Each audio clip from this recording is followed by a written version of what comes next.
isang bibili ko. Mm. Eh, sabi nung nurse, may naglalako dyan. May naglalako ng sopas. Alas 4. Nag-aabang na. Ay, naku, Buding. Madadali ako sa'yo. Tapos lumabas siya. Oo. Parang ano yung security. Ang sabi yung security guard, dalawa sila Nag-aabang siya ng champurado.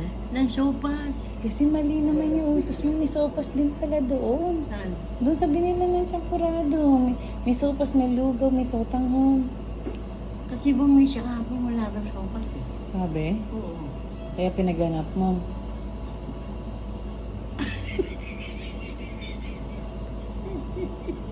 Naku, yung mga muli kayo.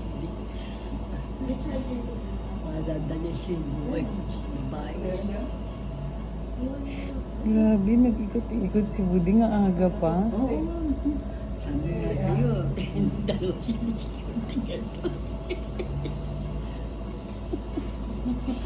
Ang laking tanga nun eh. Eh kasi sabi mo daw doon daw yun. Tinuro mo daw kasi doon. Kaya doon siya nag-abang.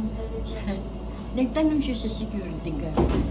Meron ba nagtitinda dito ng supas? Ay, mamaya pa yun, alas 6. Alas 4 na lang yun. Hindi, pasok na naman siya. Pag alas 6, labas na naman siya. Wala na yung tinampas.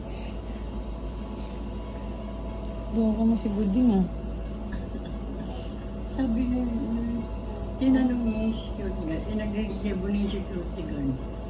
Hindi mo na yung tinanungan niya una. Sabi niya, kuya, duman na yung susukas. Eh, kanina pa pong 5:30. Wala yung aga niya lumabas. Wala. Tapos paglabas niya, wala rin siya nabili. Eh, nabili siya ng isang champurado. Nay, may champurado sa kantin. O, di bumili ka na ng